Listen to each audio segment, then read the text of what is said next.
Boa noite, Roger. Uma avaliação aí desta estreia no Campeonato Gaúcho, 2-2 aqui em Bagé. E foi melhor do que você esperava ou ainda tem algum detalhe que precisa ser corrigido com mais urgência aí já para a sequência da competição? Então, boa noite. Então, do ponto de vista físico, né?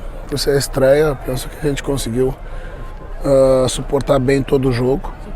Um jogo intenso, em que a gente controlou os primeiros movimentos do jogo, conseguimos criar a nossa chance de gol, né? Que embora tenha sido de penalidade, foi uma jogada construída, de busca de profundidade dentro da área.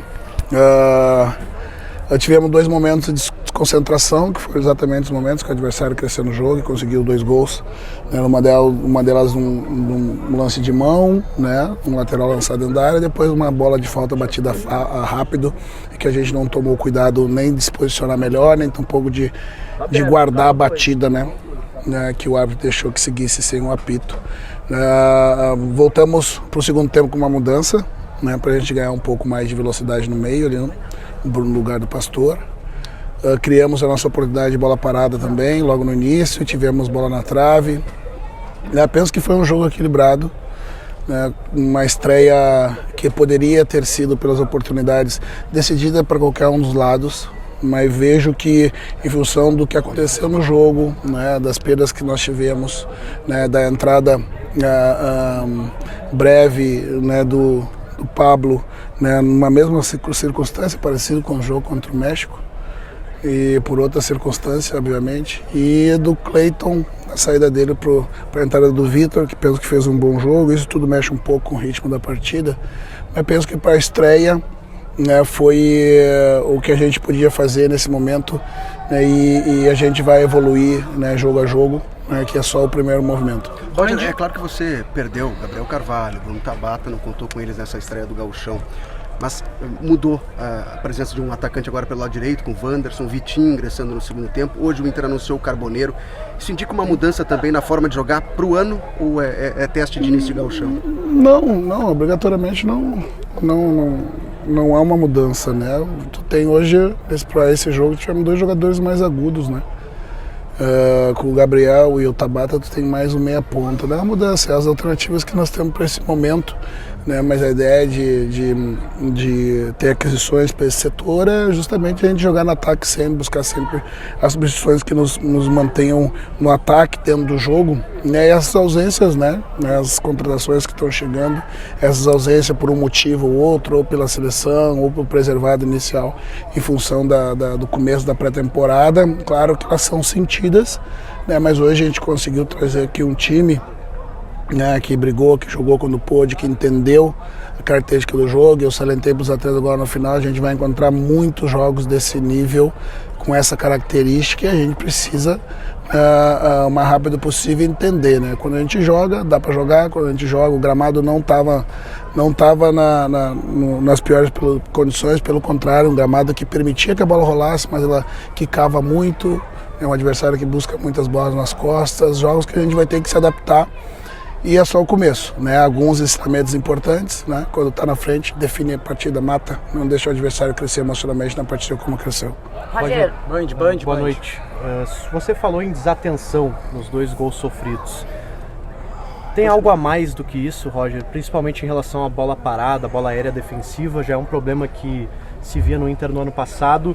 Tem algo que se possa fazer para corrigir esse problema, para que ele não seja um novo problema nessa temporada? 30% dos gols ou 40% dos campeonatos tem sido bola parada. A nossa média de gols de bola parada não foi maior nem menor que a média dos outros times da competição, né? O Campeonato Gaúcho tem por característica, em média, 40% dos gols de bola parada, né? Foi a desatenção em função da gente não se recolocar rápido nas suas posições e da bola na mão, da gente não descer um pouco mais para o centro da área, onde a bola ia ser lançada. A bola andou por cima de mais jogadores do que deveria com uma bola na mão. né, e expôs especialmente o segundo pau onde a bola foi. Não vejo que tem problema mais, né, é uma variável que muitos times usam. Os nossos 2 gols também foi de bola parada, isso que não significa que o adversário também tenha problema. Pampa. Professor Roger, hoje os mais sanguíneos, mais exaltados saindo do campo, que sentiram esse resultado, não gostaram, foi o Alan Patrick e o Vitão, 2 jogadores que muitos têm dito aí que têm sido assediados por outras equipes. O que tu tem para dizer sobre o comprometimento deles com o Inter nesse momento? Mas é isso que a gente deseja, né? O primeiro jogo e tem que ser desde o primeiro momento.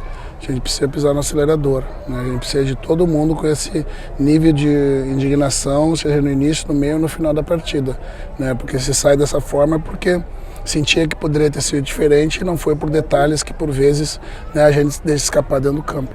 Rogério, a gente viu de novo, né, o Bruno Gomes saindo lesionado, numa infelicidade, o Sampaio também. A gente já tem muitos jogadores fora, né, por lesão. Tu tem alguma novidade do departamento médico já para o jogo contra o Juventude? Porque querendo ou não, um campeonato de tiro curto, né, estamos falando de 8 jogos só de fase classificatória. Você tem alguma perspectiva de retorno de algum jogador que esteja fora para o jogo de sábado ou até mesmo para quarta-feira contra o São José? E se puder atualizar o que aconteceu com o Bruno Gomes? Não tem como atualizar agora, ainda vai precisar ser reavaliado, né, e passar pelo exame. Sei que foi que o Vitor, acho que foi tornozelo, né, o Bruno foi alguma coisa no joelho. É muito precoce para a gente falar qualquer coisa. E os demais, como eu disse, nem todos foram, né, tiveram problemas de lesão, né? Alguns foram preservados pela pré-temporada forte que a gente vem fazendo. A gente tem que, por vezes, entender e trazer aqueles que estão nas melhores condições. Amanhã a gente reavalia, vê quem que vai treinar, quem vai estar em condição no sábado. Você frisou bem, é um campeonato de tiro curto, diferente de outros anos que tem mais rodadas, e a gente tem que começar bem, né? Empatar fora é começar bem, né? Poderia ter sido melhor? Poderia, né? Para o momento que a gente está vivendo ainda dentro quase da pré-temporada, né? A gente sabe como é que funciona isso. Rogério, boa noite. Desde o final do ano passado, né, as últimas rodadas e o jogo contra o México, e hoje o Inter acabou sofrendo muitos gols, né? O Inter sofreu 3 contra o Flamengo, 3 contra o Fortaleza, 2 contra o México e hoje mais uma vez 2 gols. E durante as férias, o presidente Alessandro Barcelos falou sobre a prioridade de contratações para a defesa. Por enquanto o Inter não anunciou nenhum zagueiro. Isso te preocupa para a sequência da temporada, principalmente para esse início de Campeonato Gaúcho? A questão dos gols, né? O sistema defensivo ele não é de única e responsabilidade total dos zagueiros. Os zagueiros fazem parte de um sistema defensivo como um todo, né? A gente não pode colocar, né, o fato de estar tomando muitos gols única e exclusivamente pela parte da defesa, né? É até injusto a gente colocar na conta dos defensores, né? Quando dá alguma falha individual, né, alguma falha com um jogador que está no setor e não deveria estar, né, aí sim, né, a gente pode pontuar com uma falha defensiva oriunda de um sistema defensivo onde os zagueiros se tornam responsáveis. A gente tá sim buscando jogadores para o setor, né? Hoje o Vitor, na minha opinião, fez um belo de um jogo, né? A gente ganha um zagueiro, tem um PK no banco que é um jogador mais jovem, né? Mas a gente está sim em busca de fortalecer esse setor em característica e também em número, né? Porque vai ter as mudanças, o zagueiro toma cartão, tem as lesões, tudo altera a rotina e a gente precisa ter número também de jogadores para compor nosso elenco. Rogério, queria falar do Bruno Henrique. Todo mundo esperava o Bruno Henrique entrando um pouco mais à frente e meia. E o Bruno Henrique deu a consistência defensiva que o Inter não teve no primeiro tempo.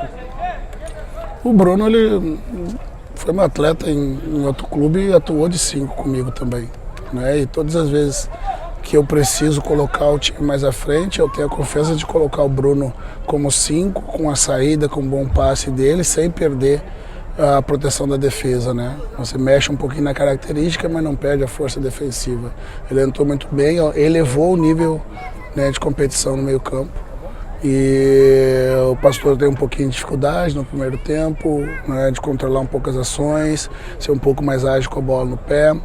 E o Bruno, um jogador mais experiente, nos deu isso tudo e a gente conseguiu voltar para a partida bem, né? Fez um belo jogo, se torna uma alternativa importante, né? Eu tenho ele sempre para ser o substituto do Thiago, né? Hoje a gente fazia 4 substituições, eu trocava 2 jogadores, né? Talvez o Thiago numa outra circunstância sentisse mais o jogo, conseguiu aguentar. Por isso que eu disse no início que o jogo, do ponto de vista físico, né, da intensidade do jogo, os atletas conseguiram aguentar bem, até mesmo com uma substituição a menos.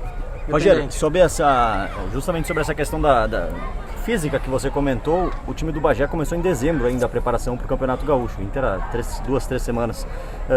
Queria que você avaliasse, porque o Inter me parece que terminou bem, de fato, fisicamente. Como é que está o andamento da pré-temporada nessa parte até aqui? Então, a gente priorizou desde o primeiro dia a bola, né, com o Paulo controlando as cargas e fazendo os trabalhos diferentes de força, para que os caras ganhassem treinabilidade técnica, né, além da parte física, né, organizando os treinos para que trabalhasse as variáveis do jogo, as resistências, a potência, as velocidades. Eu penso que a gente, para a estreia, eu acho que a gente aguentou bem. Né, vamos ver agora, né, a recuperação, né, que vai ser menor, né, e é bem provável que, né, a gente vai ter que ter um cuidado muito grande, né, para que os jogadores estejam completamente descansados para os próximos jogos, né, que esse foi um esforço muito grande, logo na estreia, sair na frente, depois correr atrás dos resultados, tudo mexe com a questão física, mas eu penso que foi bom. Rogério, eu queria te perguntar sobre aquele momento no final do primeiro tempo, em que tu teve 3 jogadores no teu sistema defensivo que eram muito jovens e que estavam em suas primeiras partidas, seus primeiros minutos como profissionais. Tu tinha o Pablo na lateral esquerda, o Vitor Gabriel como zagueiro, o Luiz Otávio como volante no primeiro jogo como titular dele. Esse alto número de jogadores jovens que talvez não tivesse uma minutagem, isso influenciou para aquele momento de desatenção que a defesa teve e que sofreu os 2 gols, e como tu conseguiu consertar isso pro segundo tempo? Não, penso que não pela juventude, talvez pelo entrosamento diferente, que entrosamento de jogo, de treino é diferente de entrosamento de jogo, né? Eu não vejo. Por um lado, eu fico bem feliz, né, de ter jogadores jovens assim estreando. Gosto muito de proporcionar esses momentos para esses meninos, né, que com toda a dificuldade do jogo, para mim, conseguiram se comportar muito bem. Mas não vejo pela juventude, vejo mais ali pelo entrosamento, talvez por uma falta de atenção, né, do circunstancial ali, né, por um erro de posicionamento, às vezes, que não é pela juventude, né? O jogador mais velho também erra. Mas eu penso que, com toda a dificuldade do jogo, o adversário com jogadores experientes nesse tipo de competição, e esses meninos estreando para a gente, para o internacional, eu acho que é muito importante.